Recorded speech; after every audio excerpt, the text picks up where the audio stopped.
I'm Goldie Hyder of the Business Council of Canada. You're listening to a special edition of Speaking of Business. For the past few weeks, we've been talking with business leaders across the country to learn how they're responding to the COVID-19 pandemic. And if you're like me, you've been finding new ways to connect with friends, family, and coworkers as we all try and keep our physical distance from one another and adjust to the new working from home environment. Suddenly, video calls and online meetings are essential to keeping in touch. This week, my daughters have started school online as well, and Canadians are consuming internet bandwidth like never before. My guest today is seeing firsthand how these changes are playing out. Joe Natale is President and CEO of Rogers Communications. Joe, welcome to Speaking of Business. Hi, Goldie. Thank you for doing this. And so I think this is a great series, a good opportunity to lend a voice to what's happening right now in our world. Well, look, before we jump in terms of lending a voice to what is happening in our world, let me just ask, how are you and how is this impacting you and your family personally? I'm well. My family is well. We have 3 grown daughters, still in university, but grown daughters, and they're all home. I was saying to my wife recently, we haven't had all 3 girls home for an appreciable period of time in about 5 years. So it's been fun in many ways, but also getting used to a new way of being at home, and everyone has their responsibilities with online school or meetings they're a part of or things that are going on. So it's fascinating creating a new normal, but we're blessed to have everyone healthy and in a good place. Joe, you and I are living the same movie, my friend. I have those 3 daughters that you do. We've talked about this before. They're all home for the first time. And guess what? In about 5 years. So I know exactly how you're feeling as a father to be able to look around and know that your family is well and in your eyesight at all times. Are you sounding smarter, Goldie, with them, or are you losing more debates than you're winning? I never won before, Joe, so my expectations are pretty low. Well, we can commiserate on that point as well, then. You bet. Well, look, in all seriousness, we're lucky, as you said. We're blessed to be together. We're blessed to be able to function and make the best of a bad situation. Many Canadians are going through that, perhaps not such a great situation, and you're seeing it really on the front lines in terms of the strain that this is likely causing on communication system and the importance of our networks and the realization that people have that this is as essential of a service if there ever was one. How are you finding things in terms of the impact on your business and particularly your customers? Oh, I think there's no question that more than ever before, Canadians are relying on us. Canadians are relying on our connectivity and our networks. Canadians are relying on our news capability in terms of bringing insights and bringing facts to the table. And this will be a real test of the investments we've made and the capability that we have overall. Use is up dramatically. It's amazing. People are video conferencing and working from home. Kids are online learning. Families are connecting with their loved ones over FaceTime or video conferencing. There's never been a kind of more critical time to take advantage of the connectivity that we have. Connections have always mattered to us as a society. And I think more than ever, what we're hearing from customers is they appreciate it now more than ever. And our teams are working around the clock to keep that lifeline active. And it's not just Canadians in the home. You think about EMS and healthcare workers and really providing the connectivity that matters more to them now more than ever, as they're missing loved ones and doing incredible work every single day under the most trying circumstances. To small businesses that are trying to make up for the fact that people can't visit them in person and moving to online sales where they can. To governments that are sending SMS messages to Canadians abroad to tell them to get home or be safe or stay in touch with them. To restaurants using delivery apps to keep open and keep us all fed, to researchers collaborating around the world to find a cure. Like the power of communications is so fundamental. This issue of loneliness, I think, has really become a universal condition right now. And connection unites us. I think it's a fundamental part of our beings to want to be connected. We haven't faced something like this in a universal sense in maybe a century. I was reading about the Spanish flu from 100 years ago. And, during the Spanish flu, they used Boy Scouts and postal workers to go door to door and hand out leaflets and information to try to get people connected to what was going on. This is really the first time in a century where we've had to universally connect and overcome this condition that we're all, facing or working through. And now we have the benefit of modern tools, 21st century tools to do these things like never before. And I think it's fabulous. It's interesting, because pre-virus, it would be safe to say, and I hope you don't mind me saying, but people venting about their telecoms providers was like right up there with the banks. Do you see this as a turning point for the relationship between the customer and the telco companies? Well, I think, we've been working hard to put customers first for the last many years at Rogers, and putting customers first boils down to creating a sense of trust and creating a sense of value for money. And, the essential nature of the service and the capability, I think now is in the forefront. And my hope is that this is an opportunity to have a different conversation, a different narrative around the importance of the services, and also for us to continue to drive a better customer experience that reinforces the value of what we're doing. One thing that is amazing is just the response from our frontline teams, Gold. I mean, they're the people that really drive the success and drive the value of our organization more than ever. The work they've been doing is just tremendous. They've been out there just working hard to connect Canadians in every way possible. They've been running fiber in fields and parking lots to make makeshift health stations and testing sites work.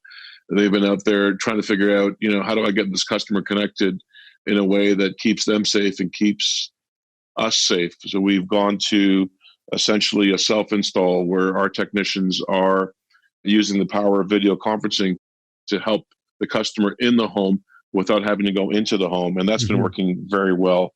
You mentioned earlier it's seeing the best of people, right? Is this what you're referring to by that in terms of how people are all kind of helping each other out through this? I think so. I think more than ever, we're seeing people come together and boundaries being erased. We're seeing people just work together to, solve problems, whether they're in business or in government or agencies or non-for-profits or organizations just trying to figure out what are the priorities here. And there's never been a stronger spirit of collaboration than right now. I've been keeping in constant touch with, many different groups around our world.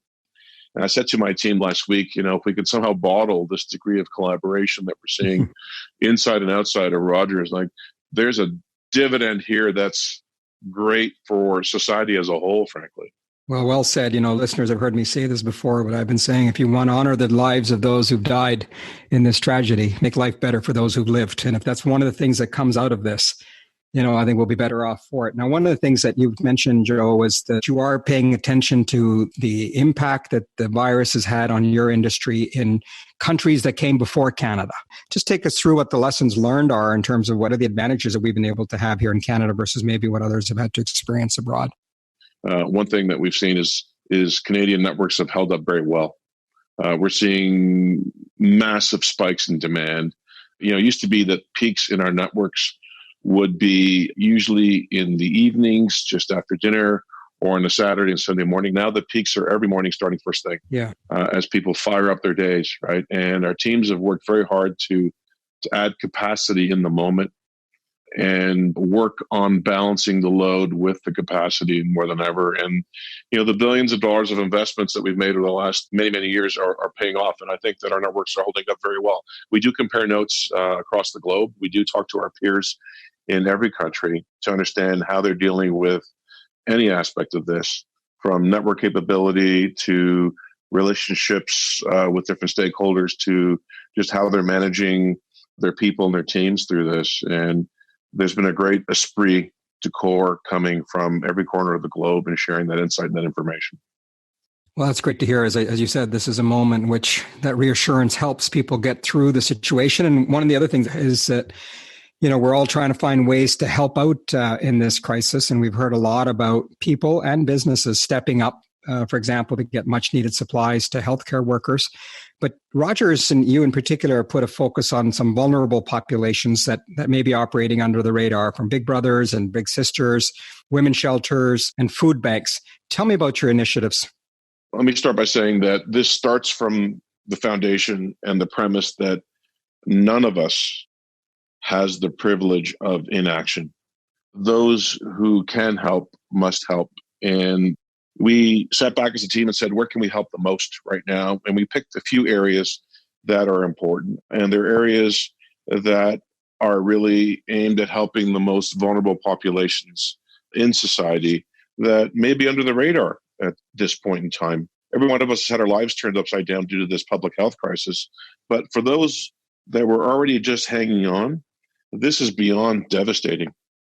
And we as a company have a pantry of assets that are second to none, from devices to network connectivity to our ability of getting the word out through our media channels. Every day we reach 30 million Canadians in some way, shape, or form through different parts of our business. So we wanted to bring this to bear and help in a way that could really make a difference. We picked a few areas to focus on as a start. One is food banks.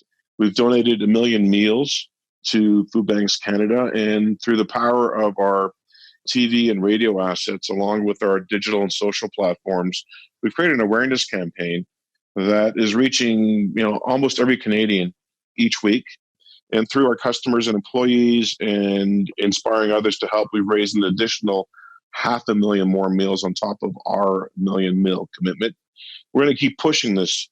Food banks have as little as 2 weeks of food left on the shelves. And need is going up and not going down. And the ability to actually collect food in the normal circumstances has been completely hampered. Big Brothers and Big Sisters is another area where we put some focus as a company with smartphones and connectivity in collaboration with Samsung. We're offering 6 months of free service and devices to the littles in the families in crisis, so they can have digital tools and they can connect with their big brothers or big sisters. Otherwise, they have no ability to do that in the new world and the world we're living in right now. Women's shelters is another area we put some focus. Sadly, there's an increase in domestic violence right now due to the increased isolation, stress about financial difficulties, and many women may not know if or how to leave. We've partnered with Women's Shelters of Canada, not only to make emergency connectivity and communications capability available to women who need them, but to get the awareness up and out there. Sheltersafe.ca is a national site for local support. We've worked hard to make sure that people understand what Women's Shelters of Canada does and how to get access through all of our platforms, Sportsnet, City TV, 680 News, all of our radio brands. And it's reaching tens of millions of Canadians every week. On top of that, there are many other organizations that we're helping outside of our community partnerships, wherever we can. Local community groups, emergency repairs and capabilities, the healthcare sector. And we're doing everything in our power to leverage the things we do have that can make a difference right now. Well, look, it's often said tone is set at the top, and it's quite clear to me that this is very important to you personally. So thank you, Joe, for your leadership in this regard, and Rogers doing what it's doing in these vulnerable areas. We appreciate it. Let me ask you a question, because, of course, Rogers is very involved in sports, and Canadians love their sports. When are we getting back to that, you think? As soon as we possibly can. I tell you, there's nothing that brings Canadians together, whether it's to cheer on sports or debate about it, than watching sports, watching live sports. And it's been tough. Yeah. It's been tough. We've been in touch with all the leagues. There are all kinds of plans being made to see what is the art of the possible, depending on when things might start to happen again. In the meanwhile, we're doing some creative things. We're replaying the entire 24-game run of the Raptors on TV. We started a series called In Conversation, where Ron McLean is on TV having discussions with some key sports figures. Last week he had Wayne Gretzky and Haley Wickenheiser on to have a discussion. That was really kind of a great discussion. We were having these watch parties around great moments in sports. So we're trying to keep the magic of sports alive while we wait for the resurgence of the various seasons that are out there. That's a great initiative again, and thanks for sharing that. And let me just ask a final question, Joe. As you may know, this part of our audience is a lot of MBA classes and students and future leaders in the country. I'm wondering if you could share, this is probably one of the biggest crises, if not the biggest crisis you've ever had to deal with it as a CEO. What are you learning about yourself as a leader, and what are you learning about leadership at a time of crisis? I think a few things. I think, first of all, it's important to understand that there is no standard playbook for what's going on right now. We can certainly draw on experiences from previous crises, but you have to go back to first principles in terms of what's important. I've said very clearly to my team, principle-based, purpose-based leadership matters now more than ever. We said our number one priority is keeping our people safe and out of harm's way. Our number two priority is keeping Canadians connected now that it matters more than ever, and bring everything back to those two key principles. And I said to them also, and I'd say to MBA students, it's times like this that really reveal character. Mm-hmm. Really reveal character. The fullness of time working through a crisis will help to build character, but in the crisis itself, I think it reveals character, and people show up with their true selves. And a few things that I think are really important right now is one is to keep a sense of calm. One of my teammates said that calm is a superpower right now.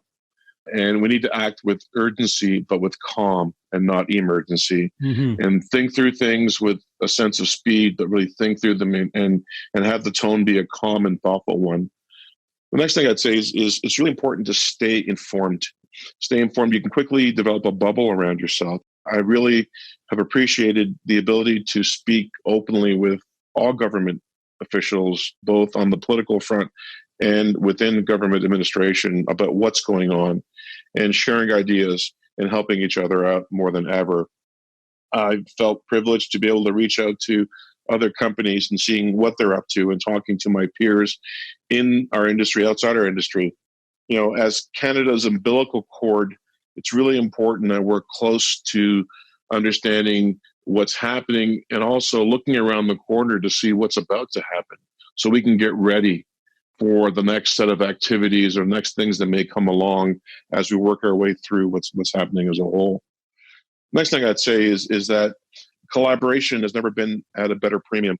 And I think the people that are going on well right now are the ones that are really naturally tuned to collaboration, but it's helped actually to have everybody join the collaboration movement or mindset, transparency, direct and clear, frank honesty of what's going on. It's erased borders. It's really it's created this special and unique environment of let's all figure this out, that you want to preserve it. Next thing I would say, Goldie, is as a leader, you have to meet people where they are versus drag them to where you are.